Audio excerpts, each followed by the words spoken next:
without being truthful to yourself, you'll never be on a path of glory or a path of sustainability or a path of thriving. It's just, that's the root science that goes back from, the Taoist immortals and understanding the ancient philosophies.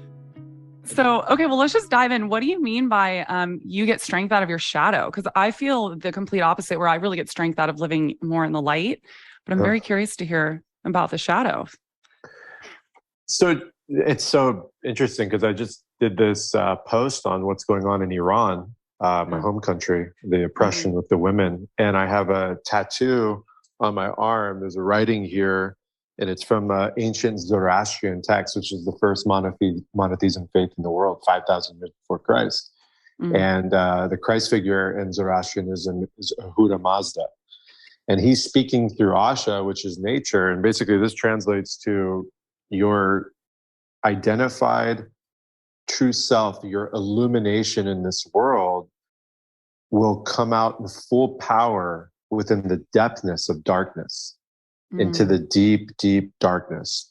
And so when I say I pull energy and I pull my power from my shadow, is we all have a shadow. It's just part of this dimension that we're in, just like there's sun and moon, just like there's earth and sky.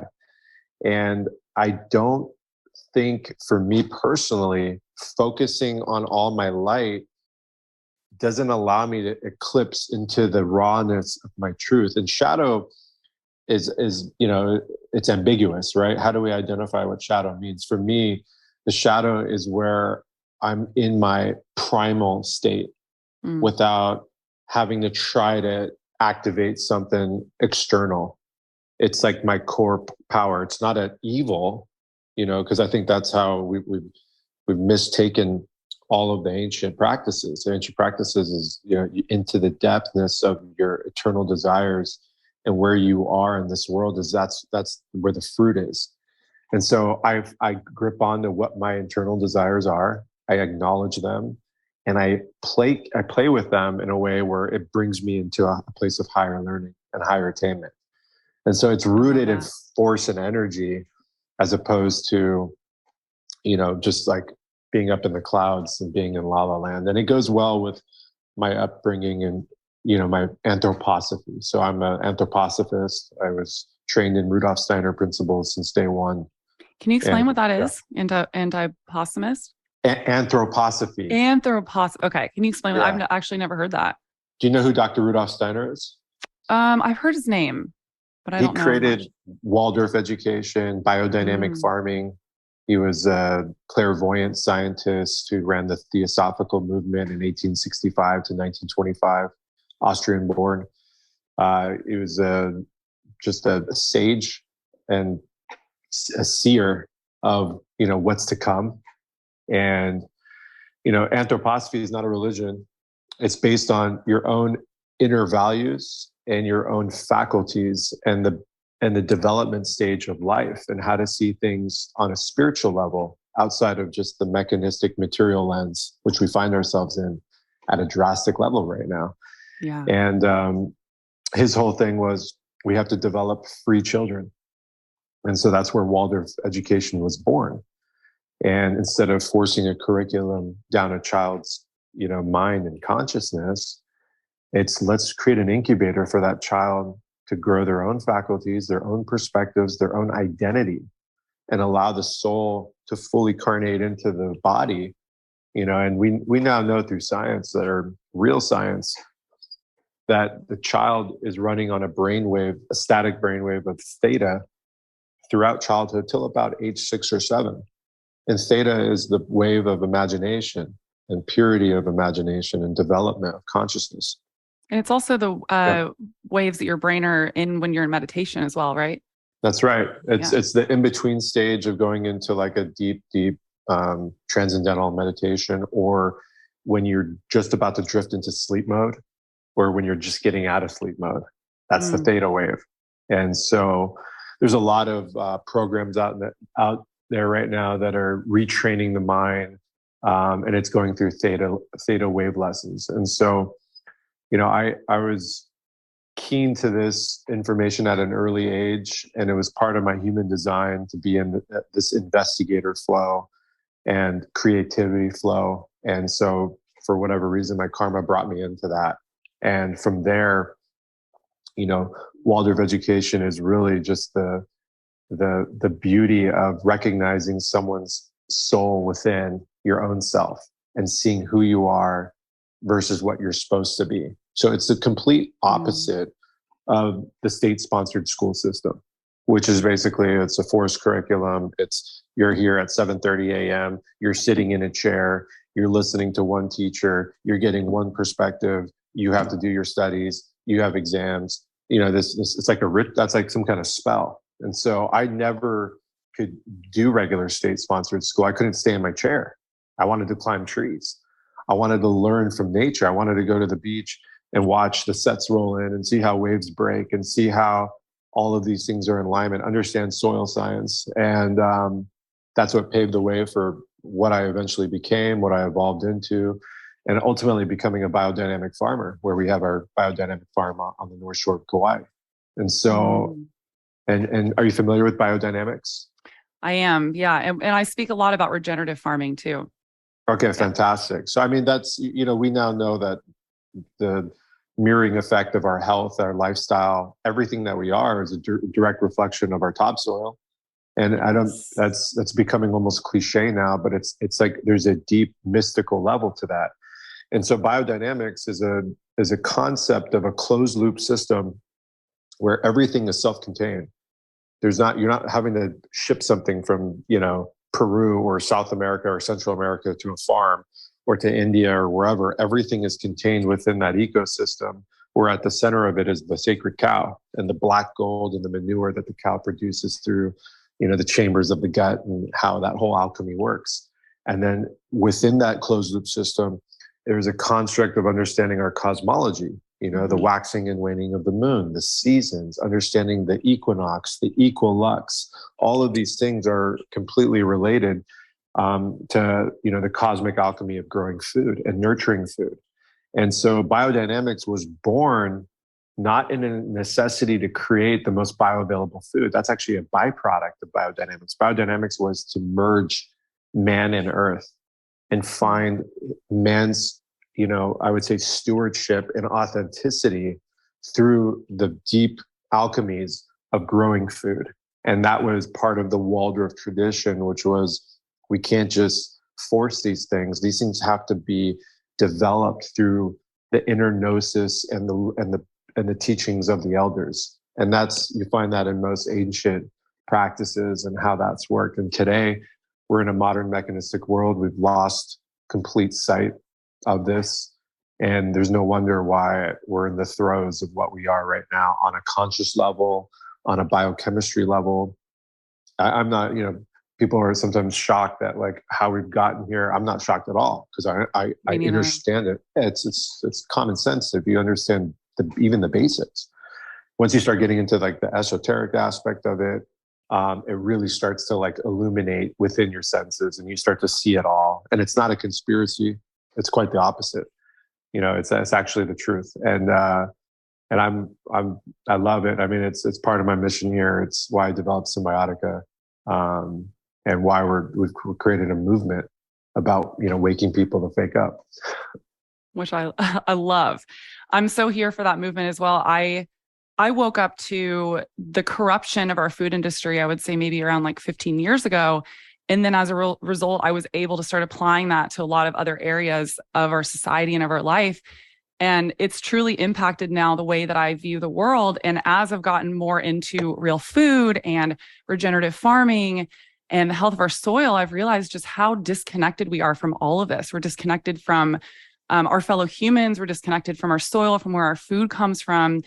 What are your thoughts about all of this, like on reconnecting with our soil and what that this disconnect that we have is doing to our overall health and our minds and of the people of our society?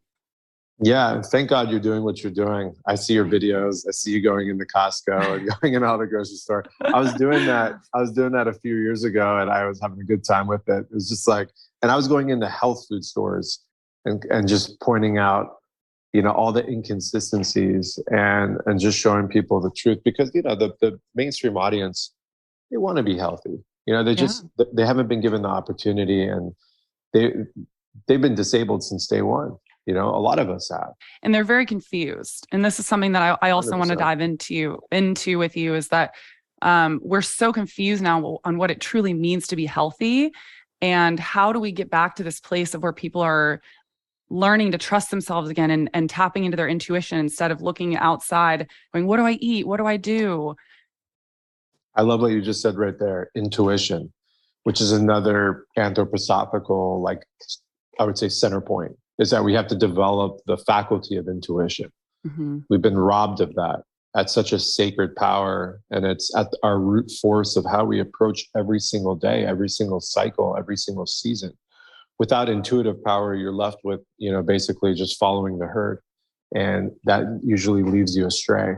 And then you get angry and you get frustrated and all those themes happen. And then you want to escape. And then you're stuck in addictions, right? So it's just this karmic loop that just keeps happening over and over. Because we've had this industrial revolution and we've industrialized things like food, which is a complete perversion of everything, right? Like, this should have never been industrialized. We should have been in a situation where we were living agrarian and being taught agrarian lifestyles.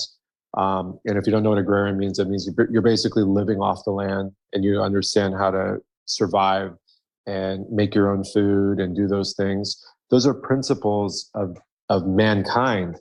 Those are principles of humanity. And that's been disabled at the root. And so now you're in an age of, no developing, I would say, energy of, someone feeling responsible for themselves has been basically systematically pulled out of us. And so we're leaning on an organization or a group that's going to come and save us.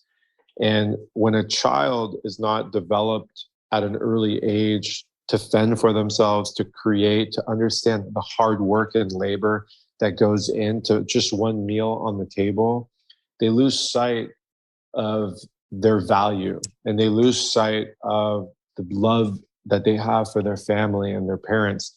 And so that disables empathy.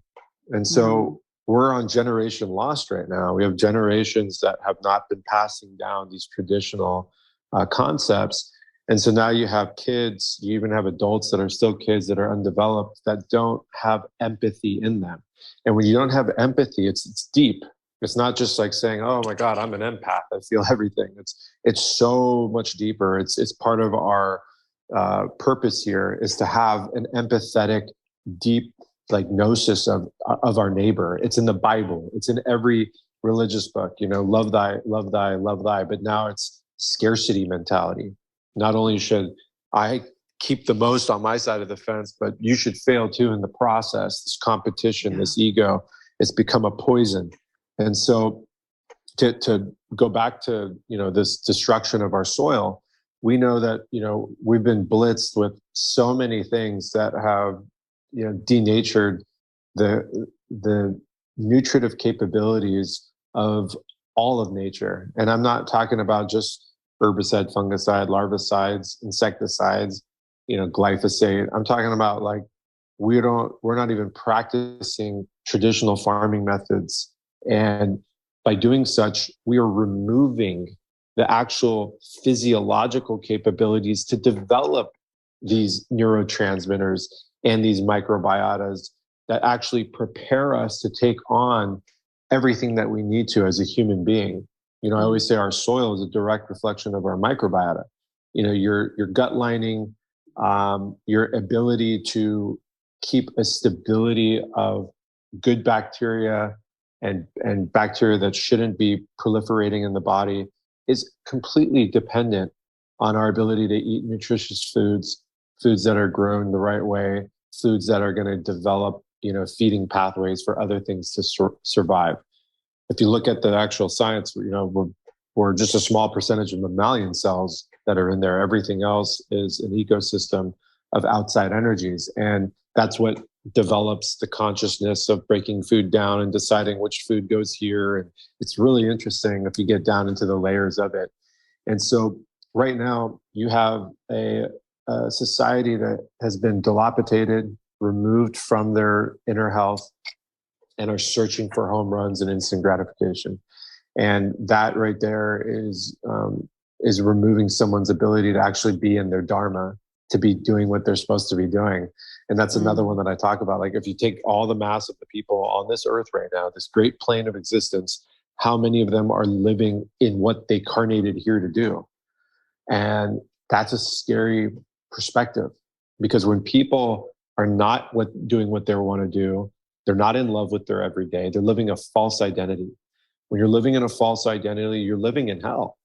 And it's no wonder why people are angry and frustrated and want to fight and just have these cataclysmic meltdowns constantly. And it's no wonder why people are waiting to get raptured into another world or another dimension. And you know, this is hell and heaven's over there. It's because they don't want to be here. You know, they're sick, they're hurt, they're hurting, they're in pain, they don't trust anyone. And so we're at a really, like, we're at a high threshold right now. You know, it's like a pressure cooker, and you feel that, right? And if you just especially go into the last 2 years. the last 2 years, totally. I think the silver lining of the last 2 years is that a line was drawn in the sand, and a lot of people that were in the gray have now chosen a path. And so I look at that silver lining. But this is crazy right now. You go to any like deep metropolitan area, you know, high urban dense areas, and it's chaos. It's chaos on an energetic level. I'm heading to New York tomorrow. I'm dreading it. And I'll be there for a week. And so I'm preparing myself emotionally, physically, spiritually, everything to prepare for what I have to get done over there. And so, you know, if you're listening to this, you know, I think it's one of those moments where you have to look yourself in the mirror and really figure out, how much do I really know about my body? Let's just start there. Like, what does my liver do, right? Outside of it being your detoxer. You know, there's thousands of mechanisms that the liver needs to do. It's the master alchemist of the body. It literally geotags everything in the body. How's my liver functioning? What do I do every day to support my liver? You know, what am I doing every day to get proper sleep? What is my circadian rhythm? You know, outside of just the talking points, like on a deep, deep level, how does my immune system support me, and how am I supporting my immune system? What does an immune system even mean? Is it just a military of defense that fights foreign invaders? Or is it so much more in depth? Are these things that I want to know? Do I even care? Right? And so Steiner said, you know, it's so fascinating. 100 years ago, this was in Germany, he said, this was literally 1917. He said, 100 years from now, which is now, we're going to be in a state of such materialism, chaos, that we're going to forget what we've forgotten. So we've lost who we are as a race of humanity, right? And 1/3 of the population will be complete, utter zombies. And what he meant by that, if you translate it, is he just meant that the soul will have not properly carnated into the body for whatever reason. And then I can think of thousands of reasons. When you look at biochemistry, I understand what's happening. 1/3 of the population. He said another third are going to be completely confused. Like, something's wrong, but I'm just going to keep going through the motions, because what the hell else am I going to do? And it's time to I just want to have a good time, right? And we all know that person. Yeah. And then the other third is like, I'm here for a reason. I'm inspired for change, and I'm inspired to be in love and happiness by helping people. And by helping myself, I can help more people. And that resonates with me to the highest level. And so you feel that, right? And so I'm also on the verge of, or I wouldn't say on the verge, on the awareness of the cosmic joke or the cosmic giggle. You know, where, you know, when I was 10 years old and introduced to all these principles, I was taught about the legal banking system. I was taught about the medical system. I was taught about the standard American diet at an early age, and even more crazy stuff. And I was militaristic by the time I was 15, 16. I was ready for, you know, like a revolution, like Tupac style. Like I was ready for war. And that has now converted, or I would say evolved into an inner peace. So, I lived in the jungles of Peru for years. I went through initiation trainings. I've gone into the depthness of sacred medicine, and I've died and come back. I've gone through transition with my best friend, my father, and it's evolved me into a person now that just sees it more as like, this is part of the cosmic giggle. And it's the greatest mission of all time, and I'm stoked to be in this body right now with this heritage and this awareness, and surrounded by so many smart, intelligent, beautiful souls that really want to contribute and be part of something greater than us. And so that's why I honor you and honor what you're doing, because you're part of this movement, and there's an energy to that. There's a karma to that. And it's fantastic to see. Thank you. I really appreciate that. I say this often, that I feel very blessed and grateful to be someone who is very tapped into my soul's purpose on this planet. I feel very tapped into what my soul's purpose is. I know exactly what I'm meant to do while I'm here on earth, and I'm doing it. And I want that alignment for everyone. And so as we're talking about this, and I'm thinking just about how there are so many people that are disconnected from that, and they're living in fear and anger. And I mean, I see it all the time, every day. And you probably see it too, just on my Instagram and my TikTok, the comments I get from people that are, and it's so clear that they're confused and they're scared. And I kind of have angry. They're very, very, very angry. And they're angry at people that they see that are living in that alignment, and they want to tear you down. That's a lot of what I get. Is I get these really personal attacks. They just want to tear me down. Yeah. And I see it for what it is. So I just kind of let it brush off my shoulders now, because I'm like, you know what, they're hurting and they're in pain. Yeah. So what's your advice to someone that's in that space where they're really struggling and they're angry and they're fearful, and how do we get them to the other side of that? Yeah, that's a great question, because it's part of, I would say, my deliverance on social media. It's waking people up into their own humanity, and you can see the pain, you can feel it. If I go to the grocery store, one person is magnetized towards me energetically, and one person can't even be within 10 feet of me, right? And so that's like a perfect analogy of what it is. It's a frequency. And so a lot of people, they see what they hate about themselves in somebody else, and it hurts them. And they're confronted by trauma within. And everyone has trauma. Everyone has gone through some point in their life where they've been scarred emotionally, and their ego had to put more scar tissue around it just to protect themselves. And we're kind of walking around with masks on, and we've manufactured these masks based on how we perceive others perceiving us. That's like the reversal identity. And if you look deep into like Hinduism and getting into the Bhagavad Gita and some of these ancient philosophies, they explain this karmic ego and how we're just running in circles here, and we're not ascending towards any kind of greatness, because we're caught in this like fake, false, illusory world.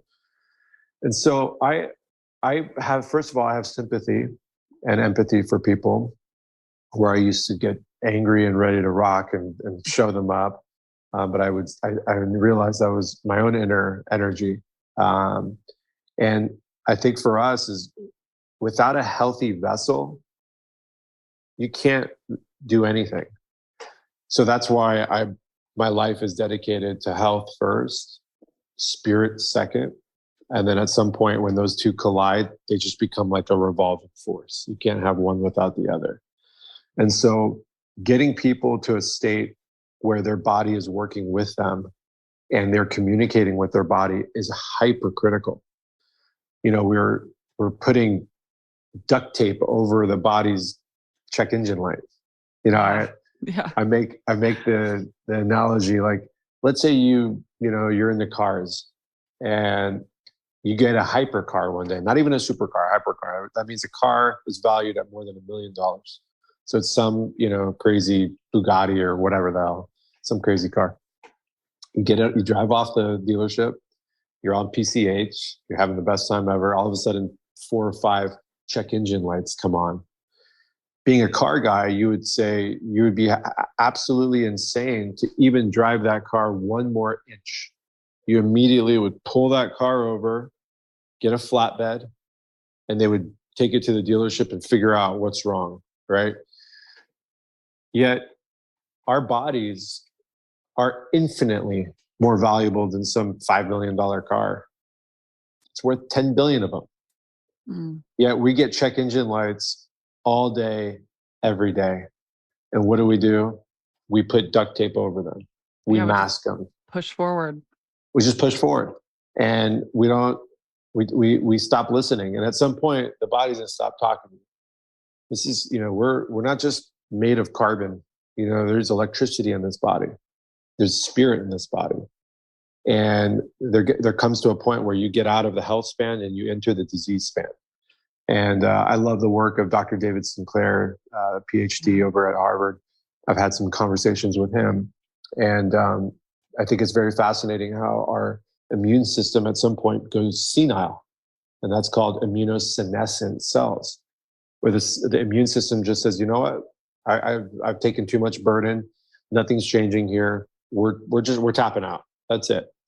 And so we're seeing immunosenescence at earlier ages today.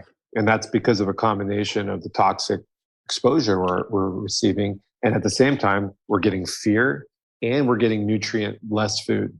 So it's like trifecta is hitting us all at once. It's so insane. And so for me, before you want to take some exotic nutrition or some exotic therapies and stuff like that, I say addition through subtraction.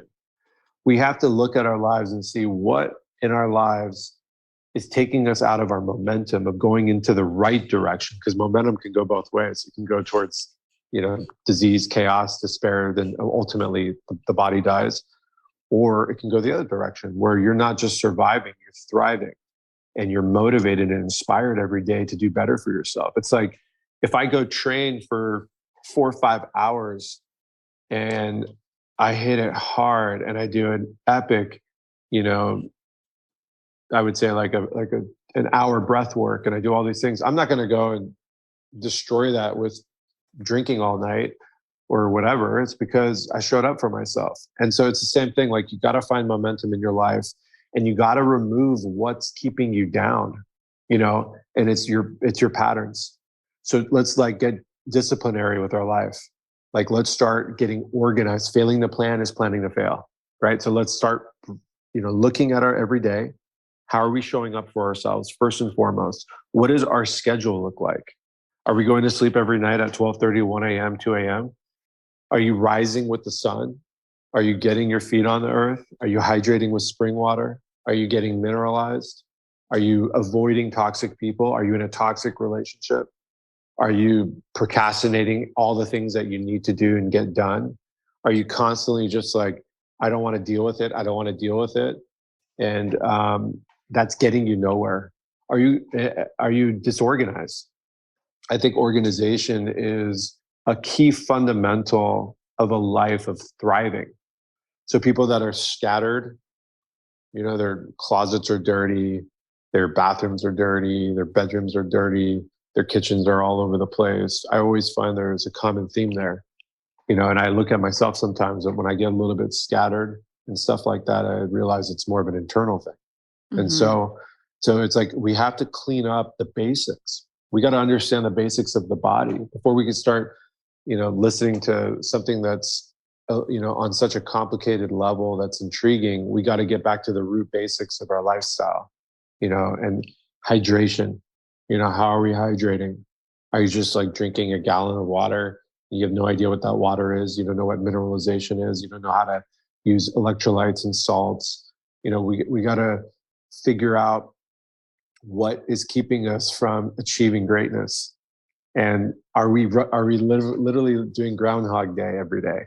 And so I'm all about finding keys within yourself and removing that which does not serve you. And then from there, we could start getting on track and start making short-term goals. Not this lofty, 2-year program. Like, okay, in the next 7 days, I need to get X, Y, Z done. I need to have consistency on every second day I need to be doing this. I need to research and learn more every single day. I need to listen to this podcast. I need to stop watching, some bullshit Netflix or whatever the hell you're watching. I need to remove the people on my social media that's causing me inner stress and really like gather my thoughts. Like what's really bringing pleasure, or is this just a guilty addiction that's causing a dopamine hit, which most of the time it is? Am I constantly just like doing mental masturbation where I'm seeing all of these amazing things, I'm getting a dopamine hit, but I'm not putting any action to it? It's just like, if I feel good about myself for 2-3 hours, and then it's the same bullshit over and over again. What am I bringing to the world? Where is my abundance coming from? Do I have a scarcity complex? Do I have poverty conscious? Or I'm scared to create abundance and I'm angry about it? Is that my mom or my dad within me? There's so many ways of looking at these things. And I think fundamentals have to be the root of it all. And that's not complicated or rocket science to figure out. That's like, that's where the tree grows. In order to have fruit, you have to have roots that go deep. It's as simple as that. We can't fruit without the roots being stable. That tree will topple. And so that's a big part of my what I put out there on my social media, in our gatherings, in our retreats. It's just it's rewilding and getting out there, and also putting yourself under stress, right? So we need acute stress to be healthy and fit and have mental acuity. We don't want chronic stress. It's the exact same thing about how the body works. Like if you sprain your ankle, your body immediately is going to cause an inflammatory response throughout your Achilles, around your ankle bone. What is that? That's extra blood flow, white blood cells, growth factors, growth hormones, nutrients that are getting there to heal that. That's why you don't want to ice your ankle when you sprain it. You don't want to constrict the blood vessels. You want to let that sucker heal. And I look at ourselves as the same way. If you go in like 40-degree water for 5 minutes, that's an acute reaction where your body goes into survival mode and it releases all the endorphins, all the survival genes turn on, and you get a dump of cortisol. And so you're exercising that process. So you're going from parasympathetic to sympathetic, right? So your fight flight is in action. But because you're doing that consistently, you're teaching the body to deal with stress and to be able to cope with things. Chronic stress in life is your relationship or your constant worrying or your anxiety. These things are chronic stressors, and how that is the same thing physiologically is autoimmune. All these different things, all these different inflammatory systems in the body. So like it's low-grade inflammation. We don't want that. That's what causes oxidative stress at the cellular level. And then you have it attacking your DNA. Then you have disease. And so I compare nature's stress and internal stress is the exact same thing. We want acute hormesis. That which does not kill you makes you stronger. Mm-hmm. So that's why, we go into saunas. That's why we go on crazy hikes. That's why I sprint a lot. That's why I lift a lot of heavy weights. That's why I have moments where I want to exert a ton of force and then I rest and rejuvenate. These are things that are primal, yet science has proven to be extremely accurate in longevity and hitting your peak potential. Yeah. I love. Sorry, I just went off. No, don't be sorry. Everything you said, I was very much resonating with, and I was just like, yes, go. This is great. And I wanted to say, I love that analogy that you did with the car and all the engine lights turning on. And I was thinking about how people will spend so much money on their cars and they'll get, the premium gas in the car and they'll do all this stuff to make sure that it runs well. But then they don't think about the premium gas or the premium food to fuel their own bodies. And there is this level of so many people live in a chronic low-grade state of disease and not feeling good. So they have no idea what it really truly means to feel really healthy and thriving in your body. Right. And I think this is one of the biggest problems that we're dealing with right now, because they don't even have a concept of how good they could feel in their body. And what is amazing, this progression that you were also talking about, how when you start paying attention and you start, subtracting all the things that are not serving you, what starts to happen, I've seen this in my own life, is as you get healthier in your body and you get healthy in your mind, a lot of this starts just kind of naturally happening because you start wanting better for yourself. And as a result, you start showing up in the world differently. You start making new friendships that are more aligned. You drop those toxic relationships. And so it's this beautiful progression of, as you get healthier inside and in your mind, like your whole world becomes better and healthier, and you feel excited about life again. And I've witnessed this in my own life and with friends, and it's beautiful. That 100%. The law of attraction is real, right? And that's like on a deep level, you're going to attract what you are and what you want to see. And Bruce Lipton, Dr. Bruce Lipton, another friend of mine, he wrote a book called The Biology of Belief, right? And so that's exactly what you're speaking on, is like your belief systems are what's going to dictate your life. Mm-hmm. It's going to dictate the friends that you attract, the lifestyle, all of those things. And everything that's not in that resonance or that frequency will drop off. Yeah. And that's, I mean, you see it in the world. I mean, drama attracts drama. You know, if you're like one of those people that's like, you just want to see destructionary forces, you want to see drama, you're into the fear porn and all that stuff, that's the lifestyle you're going to live. You're not going to be like blissing out on a mountain peak with, you know, like-minded souls talking about regenerative farming and, you know, beautiful alchemy of children and all that stuff. Of course not. This is just common sense. And I think it's fascinating when you get into epigenetics, and epi meaning above the genetic profile, your environment dictates everything.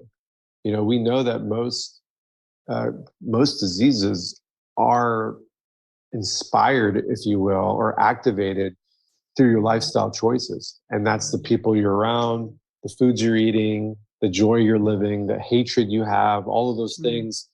You know, it doesn't discriminate, right? We have to like know that there's no discrimination in momentum. Momentum can go either direction.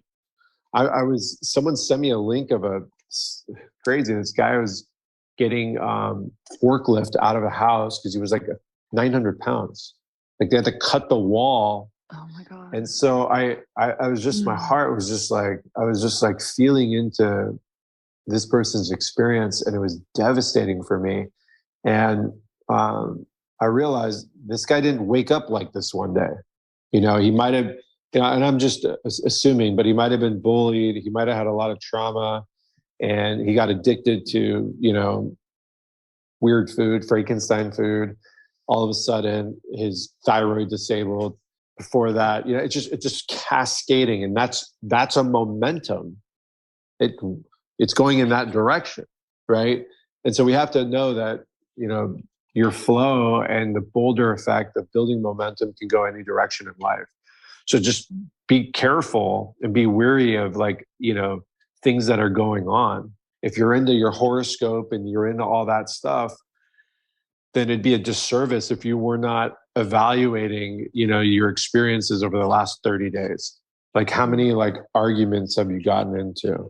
How many moments of shutdown did you go into where you just tried to fill a void by an external force or external thing?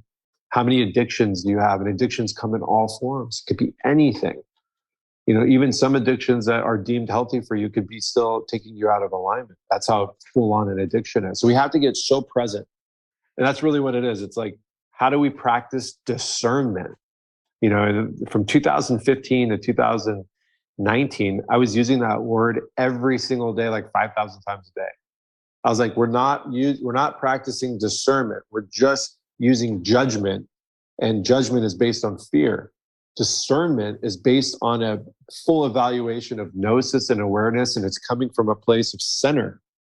And it's a biblical term, which is interesting, but for me, I see it as the deepest level of real science, of self-science, where you're not allowing emotions to take the hold of you, and you can evaluate the decision making. Mm-hmm. So if you're not using discernment with the food you're eating, if you're not using discernment with the friends you keep, if you're not using discernment with all the decisions you make every single day that could create a cascading effect on your life, you are putting yourself into a state of vulnerability. And I don't mean like emotionally vulnerability, which is healthy. I mean like a state where you're taking on a lot of risk. And we have to be very careful with that, because a couple of wrong decisions and that's it, folks. You know what I mean? It's just as simple as that. Like getting metal in your mouth. Most people have no idea, but like if you have amalgams in your mouth and you get pregnant, you are causing a big disservice to a child. Most children, most adults today, a lot of their mental, emotional issues could be from that metal in the mouth. That's full on. It's just one thing, metal toxicity. And that recreates how the design of the system is built in the fetus, in the womb. It's unbelievable. That's just one of 10 trillion things. Now immediately people are like, oh my God, what do I do? Right? So that's the reaction. Whenever I talk about these things on, online or whatever in gatherings and stuff, that's the first thing I hear. Oh my God, what do I do? Right? Well, this and that. So that's the reactionary phase, but we have to get out of that reactionary phase. We have to be plausibly connected to our heart. And we have to be, let me think of a better word. We got to be pragmatic so we can make the right decisions on how to handle it. Okay, so I have amalgams in my mouth. I might have cavitations in my mouth from getting my wisdom teeth pulled. What is this doing for me? So let's figure out what that solution looks like. Well, the first solution is you got to get a cone beam scan. Okay, you got to find the biodentist, get a cone beam scan. They'll figure out what you got going on in there. Then let's create a strategic plan to work on getting better every single day without getting fear, without getting scared, because a lot of the times if you get too scared, too much fear, you have too much contraction. When you have too much contraction, you actually don't want to do anything except forget about it. That's a scientific fact. And you're also thinking from your frontal lobe, which is when you're in that fear-based state, you're not thinking correctly or making great decisions at all. You're making whiplash decisions. Yeah. Right. And how many people are doing whiplash decisions every day on the freeway? How many? Yeah. Right. So it's like, okay. So again, if you're listening to this, and this is a really organic conversation, it's not the end of the world. We just have to do some more evaluating. We got to step away from the noise, all the traffic, all the movement, and we need some silence. Yeah. For me, that's the medicine, is we got to get some silence. We got to have some me time. And ultimately all this comes down to self-love, right? Like what you're choosing to do or not to do, you're choosing that for yourself. What's the quote? What you're not doing, you're choosing, right? Yeah. And so that's so real, right? How you do anything is how you do everything. And so start looking at your everyday, what really inspires you. If you're really into soil science and you're into regenerative agriculture, then take a course, find out who's speaking a good message, go physically to a local farm and contribute. Just say, okay, I'm going to do 2 hours a week. See what happens. Maybe you meet your best friend. Maybe you meet your new tribe. That's really what it is. It's like, you got to take that first step. And, don't compare yourself to other people and think, oh, I could never get there or whatever, this and that. That's bullshit. It's you're a walking God. You have a brain that's stronger and more powerful than any supercomputer out there. Just think about that. Like, you are the supercomputer and you have a soul. You're winning. You came here for a reason. Like this, it just troubles me. That's one thing that's hard for me is just the amount of unwasted or wasted talent and love that could be circulating and helping all of us out. Because ultimately, that's my desire. Is a utopic world, a vision of paradise. Yeah, And we could get there if we could get everyone to understand this, that it all comes back to self-love, like you were saying, and learning that discernment, and also showing up every day with love. I mean, all I keep thinking about is just how this translates to, I brought this up earlier, but just online, where I feel like, everyone's just fighting and there's so much hate and no accountability online.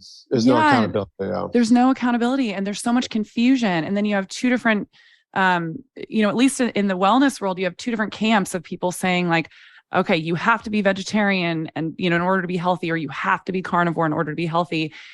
And I'm of the mind that we need to be meeting in the middle here, because both of those camps we're in agreement that factory farming is horrible for our earth, for our health, for the animals. And we're sitting here fighting over something that if we came together, we could actually solve the true issue, which is the factory farmed animals, and that we need to get back to a more sustainable, healthy ecosystem for our food system. And this is something I know you and I are both very aligned on. I mean, Realfoodology, this is my whole ethos, is that we need to get back to eating real food, and we need to stop. It's like we're in all these different camps and we're just fighting, and we need to meet in the middle is basically what I believe. God bless you. Yeah. Yeah.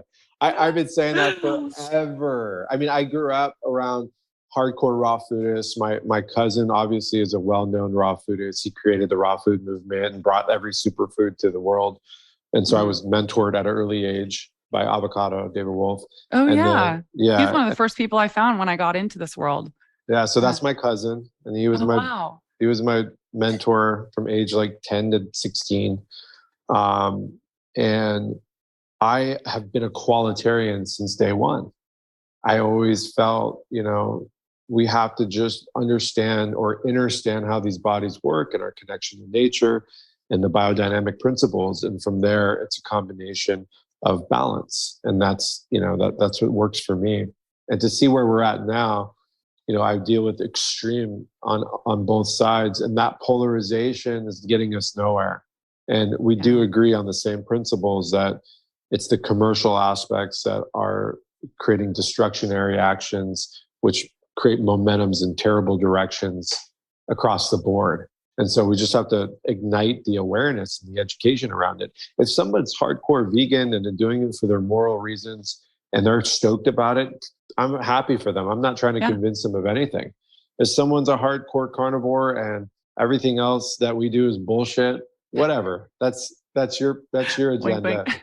Yeah. That's your agenda. I'm happy for you. Yeah. I find balance in both, and that's what works for me. And I think that's where discernment comes. You got to find what works for you. Don't listen to me.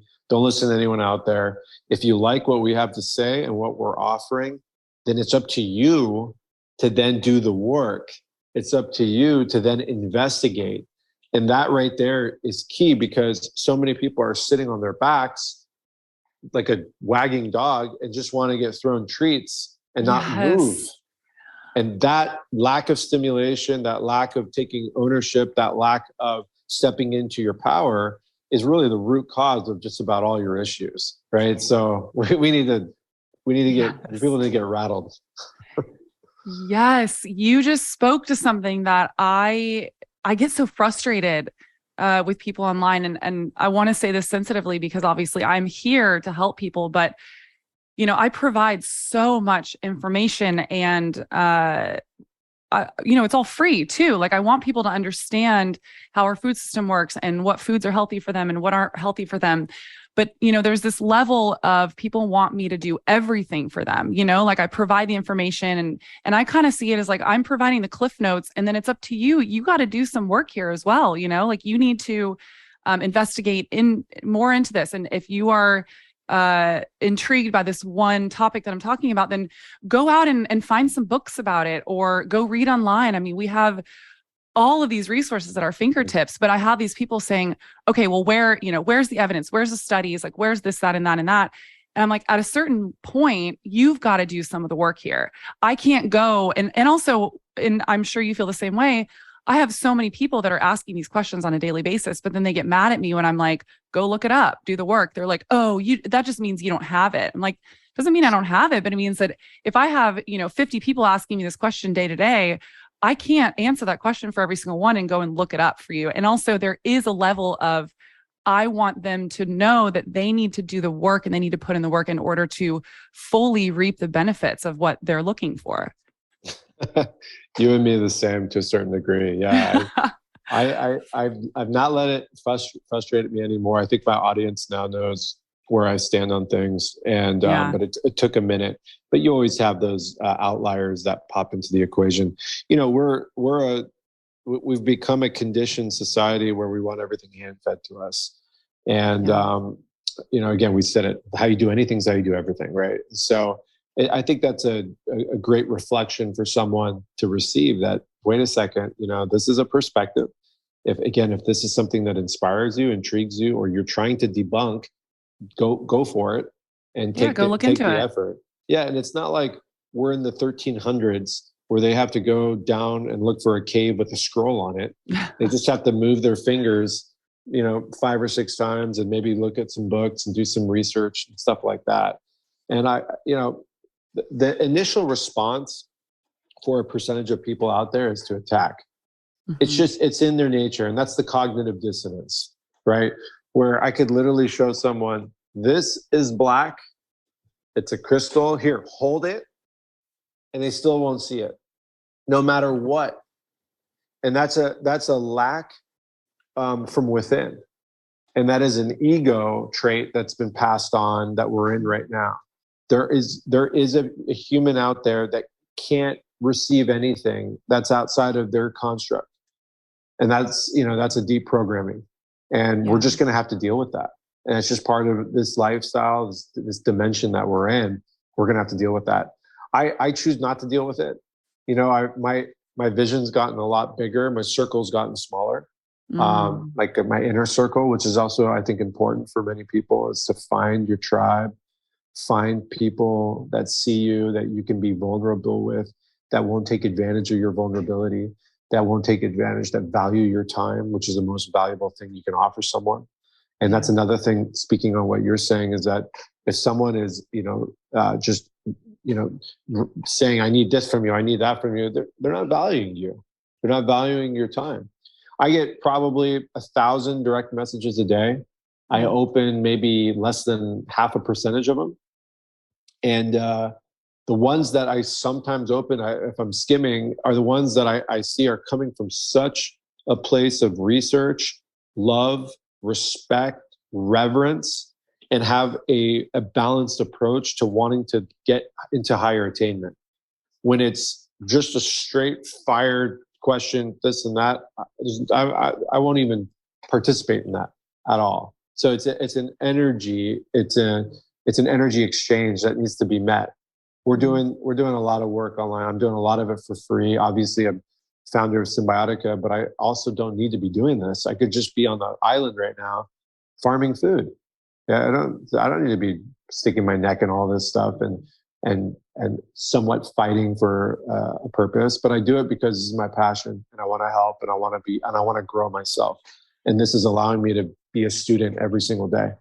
And I hope that inspires someone to want to research and investigate and learn more about who they are as a person. Maybe they need to research their human design, and get into their gene keys and get into some of these really interesting principles that make us who we are and why we do certain things. Yeah. What's your human design? I'm a 1-3 generator, Awesome. Which means I'm an investigator, anarchist, and a martyr. Which makes total sense. Yeah. Because I will die for the cause. I don't care. Same. Yeah. What about you? So I don't know my numbers, but I'm a manifesting generator. Okay. But I don't know what the numbers are. I'm actually going to go look that up after. That's the most important part. It is? Okay. Oh, yeah. Yeah, look that up, or maybe send it to me in a text. I'd love to see it. Yeah. I will. Yeah. But yeah, I very much resonate with the manifesting generator because I'm meant to do work that lights me up because that's how I'm in alignment. That's how I get my voice out there. That's how I'm in true alignment in my soul's purpose, is doing the things that I'm drawn to and that I'm lit up by. And I very much see that in my life. Yeah. That's your source code. Exactly. Yeah. And I'm fatigued by all the other stuff that doesn't feel resonant or aligned. Which is so powerful, which is why, aligning with people that they're in their power, they're in what they love to do. That's what I did with Cymbiotika. Is, my partners, my CEO, CMO, Chief Operating Officer, all of these people are in their power, where as opposed to like me micromanaging or me doing all this stuff. No, everyone is bringing their frequency to the table. And that's why things are moving the way that they're moving. And that's how it is in my inner life too, like on my deep, deep relationships. You know, we know who's operating with what. I know where there's lack and where I need to support, and vice versa. This is getting very like strategic or surgical with our lifestyle, which is so, I think in this day and age where we are, with where I'm at right now in this cycle of my life, it's so critical. I don't just take it by chance and let it, I'll just let it see what happens. No way. Not this life. I fully agree. We have to be protective of our space and of our souls and the energy that we let into our inner circle. Right. More than ever. Discernment comes back to the discernment. Right. Totally. So, yeah. So I wanted to ask you some stuff about Cymbiotika, but we got off on such an amazing track. So maybe the next one. I was going to say, I would love to have you come back on and talk more about your products, because I'm a huge fan of Cymbiotika, and that's how I initially found you. I think it was in 2020, you were just speaking about what everything we're going through with such a resonance to me that I was very excited that I found you and that I started following you on Instagram. And I'm a huge fan of all the products that you make. Before we go, I want to leave people with a positive note. So, let's say people listening right now are really resonating with what we're talking about, but they're really unsure how to get to that place. What would you say maybe are some first steps that they can start doing to start practicing discernment and get healthier in their life and find their dharma, find their soul's purpose?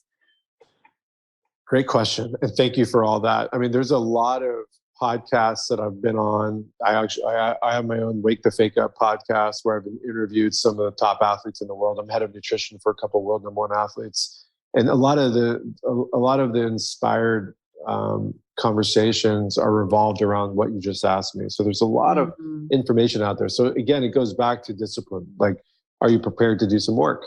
And we use the word work, which I don't really like. I think that's kind of a word magic, actually. Just like I don't say good morning, I say grand rising. These things matter, right? Yeah. We're casting spells all day long. And so find your inspiration and potentiate yourself. And again, at the root of it, you got to cleanse your life. You got to cleanse it. And if you're the problem for a group of people or for someone, look yourself in the mirror. A lot of the times we're always like, oh, beware of XYZ when we're actually that person, right? And we all have pieces of that, right? And so we have to get real with ourselves and activate our inner truth, because any level of denial is taking you away from finding freedom.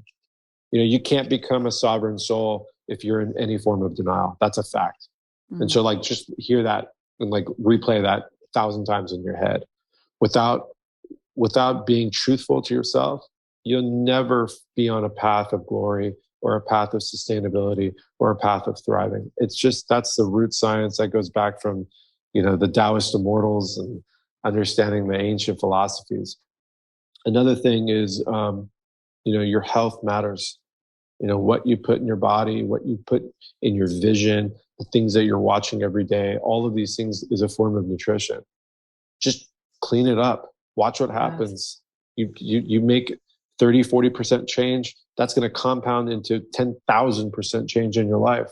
And then at that point, you're like, fuck 30%. Let's go to 70%. Start creating those momentums. Start journaling your progress. Okay. That's an important aspect. There's a power in the alchemy of transcribing. Writing is powerful. And I don't mean just dropping in notes here and there on your iPhone. I mean, really writing stuff down and really speaking to your everyday. That way you're transmuting yourself onto a canvas, and you can always go back to that and see it. And you can see the progression that occurs. And find the love, find love out there, whatever it is. I don't say you gotta, but with love comes discipline. And that's a major driver. And the word love is, again, cliche, but it's really the root force of taking actionary steps and becoming someone that's operating with free will. And I think figuring out, are you operating in free will too? Yeah. Is your decision making coming from your internet, or is your decision making coming from your parents? Is your decision making coming from your partner? Are you in your free will, or are you just in the motions because you don't want to cause a rough up? that's killing you.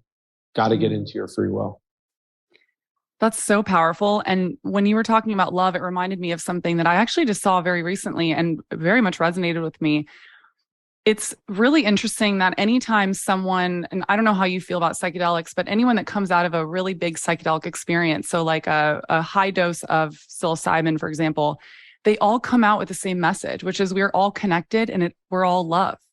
We're all connected by love. I literally just got chills thinking about that because I've had an experience like that in psilocybin. And this is why I'm also like such a proponent for this. And we could go off on this, but so we don't need to go fully into it. But it just comes back to when you realize that we are all connected on this planet. We have one consciousness and we are all here for one thing, which is love. And for someone who's not connected to that, I feel like if I had heard this 5 years ago, I would have been like, okay, that's a little like cheesy and woo-woo to me. But when you really resonate with that and you understand that everyone on this planet just wants to love and be loved, if we can all connect to that message, it will create such a happier, more, healthier, thriving society. I've done many podcasts on psychedelics and entheogens. Some of them have been banned. And I was really heavy in that space for years. All of them. I went on a complete, I would say, my own like reflection tour. And it took me into some deep, deep places. But I'm a big proponent of it. I think it's some of these medicines, it's like sitting in a cave for 40 years in 10 minutes, and it can cause that kind of connection, that kind of awareness. I've served medicine to a lot of famous people out there. I served Toad to Mike Tyson. Wow. Yeah, so I've been in that. I've seen what it's done and how it's helped so many people and dissolve the false ego and allow them to turn into their child. And once you turn back into your child, then your opportunity to form new thoughts and new ideas and new concepts about yourself comes from a raw place now. It's not out of the stress of pain and trauma anymore. It's beautiful to see. And I'm a perspective of it. I went back to my childhood self. It's beautiful. Yeah. So I want to ask you a question that I ask all of my guests before we go.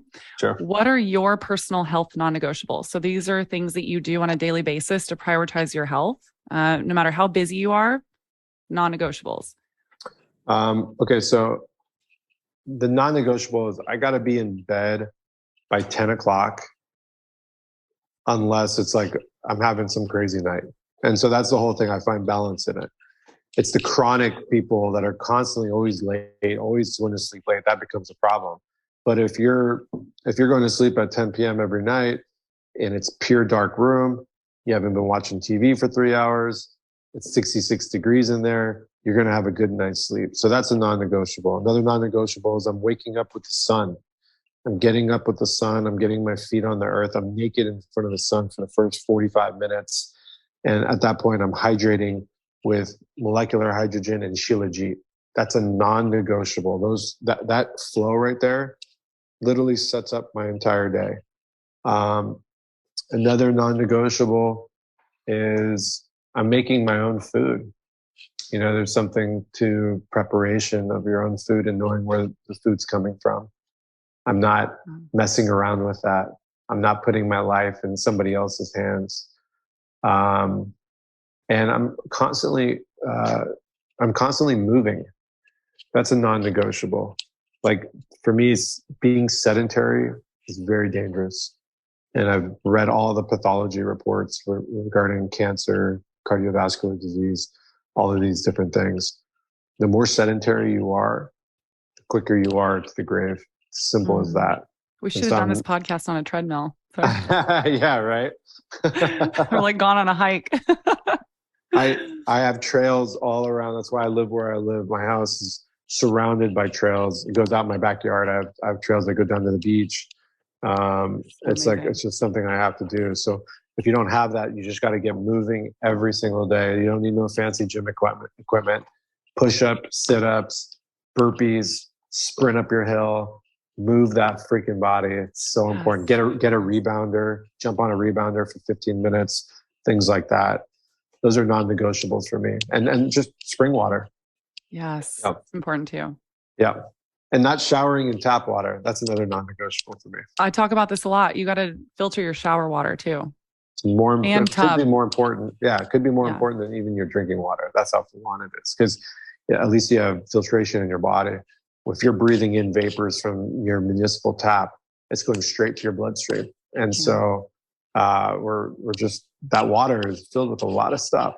We can talk about that later, but it's hectic. Yeah, we need to talk. I need to have you back on because I also want to talk about the toxic burden that we're experiencing now. Massive toxic burden.